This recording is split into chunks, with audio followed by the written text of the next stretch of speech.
मध्य प्रदेश में मोहन सरकार के 2 साल पूरे हो गए, जिसको लेकर मुख्यमंत्री डॉक्टर मोहन यादव अपनी सरकार की उपलब्धियां बता रहे हैं। और इसी को लेकर मुख्यमंत्री ने बंसल न्यूज हेड शरद द्विवेदी जी से खास बातचीत की।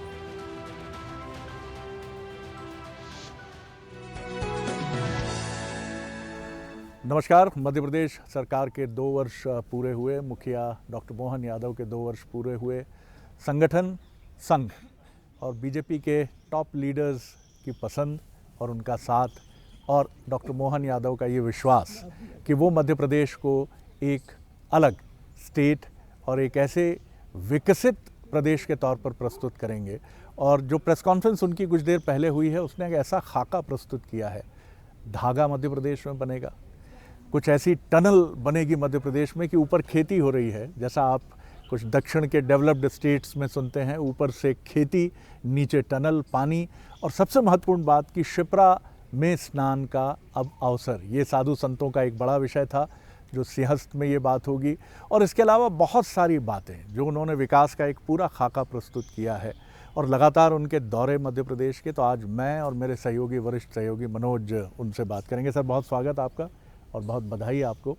सबसे पहले तो इसलिए कि जो अमित शाह जी ने एक लक्ष्य रखा है 2026 मार्च, उसके पहले आपने विनम्रता से उनके सपने को आगे बढ़ाते हुए प्राइम मिनिस्टर और अमित शाह जी के मध्य प्रदेश में लॉ एंड ऑर्डर के मोर्चे पर बड़ी कामयाबी हासिल की है, नक्सल मुक्त मध्य प्रदेश।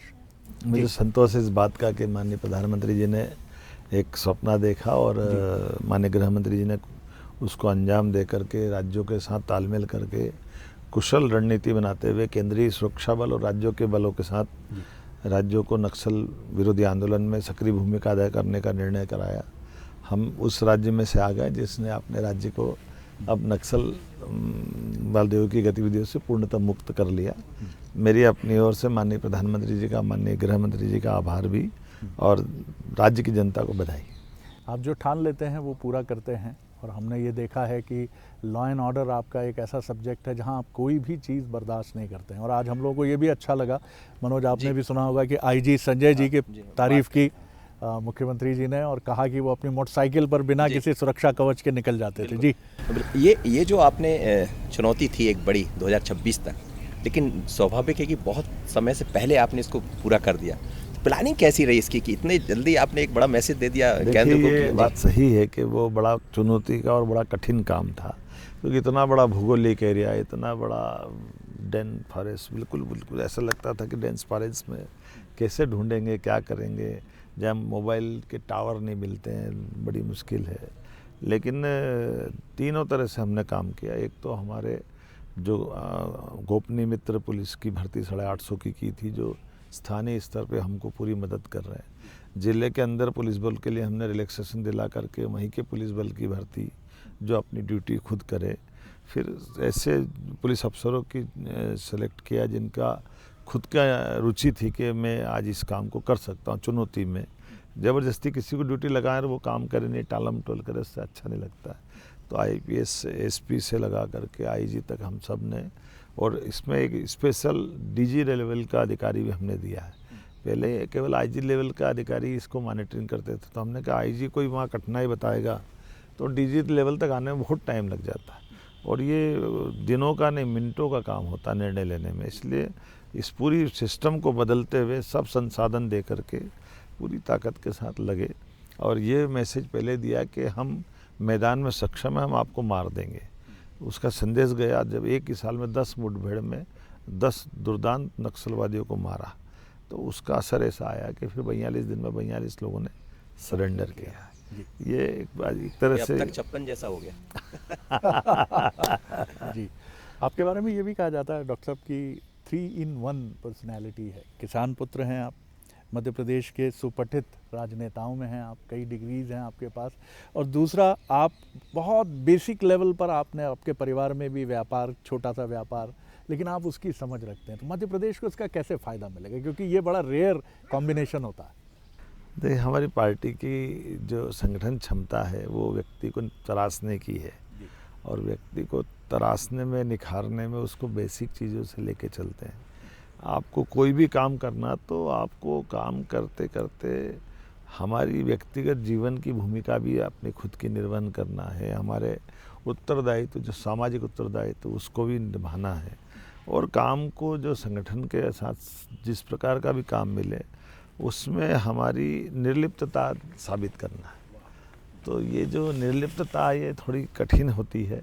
मैं मान के चलता हूँ कि हम जिस स्तर के कार्यकर्ता सारे पार्टी खड़ा करती है उनसे अपेक्षा करती है, और ये राज्य वो है जो जहाँ शुरू से कुशवाहा ठाकरे जी से लेकर के अटल बिहारी वाजपेयी तक, राजमाता सिंधिया जी महल की महारानी होकर के एक आम कार्यकर्ता की तरह काम किया है।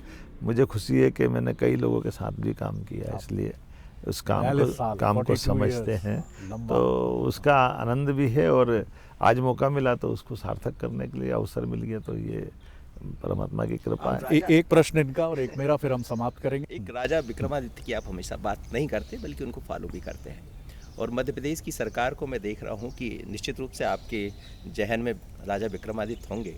यूडीए के अध्यक्ष होते हुए भी जब विकास का काम होना चाहिए था यूडीए का, लेकिन आपने संस्कृति को बढ़ावा दिया, तो मध्य प्रदेश में राजा विक्रमादित्य को ध्यान में रखते हुए क्या कुछ नया दिखने वाला? देखिए, विक्रमादित्य का तो जीवन ऐसा है कि उनका स्वर्णिम काल माना जाता है, और स्वर्णिम काल के कारण से उनके जीवन के सब क्षेत्रों में उनने सजगता का, शुचिता का और बहुत गहरा एहसास सब क्षेत्रों में, वो सब संयोजन जैसे धीरता का, वीरता का, गंभीरता का, दानशीलता का, सभी प्रकार के नवाचार का, उनके द्वारा जो काम करने का तरीका, किसी भी शासन के सत्ता सूत्र अगर विक्रमादित्य को फॉलो करे तो वो वाकई में रामराज आ जाए। इस प्रकार का आधुनिक समय में तो कलयुग के तो रामराज्य की तरह से उनका शासनकाल जाना जाता है। तो मोहन जी भी उसी पर? नहीं, हम तो बहुत छोटे से कार्यकर्ता हैं, लेकिन अच्छी बातें सीखने के लिए आदर्श तो सामने रखना ही चाहिए, और ये ऐसे आदर्श हमारी विरासत में बहुत गौरव देते हैं,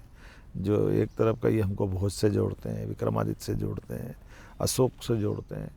ये अशोक चिन्ह कहाँ से आया? अशोक चिन्ह भी वहीं से आया। जो आपको ध्यान होगा तो अशोक ने शुरू के 10 साल उज्जैन में गुजारे, बाद में वो सम्राट बने, 400 भाई थे वो, लेकिन उज्जैनी का अपना एक महत्व है, बाबा महाकाल की कृपा होती है तो काल सार्थक भूमिका निभा देता है। आखिरी सवाल कर रहा हूँ क्योंकि आपकी तमाम व्यस्तताएं हैं।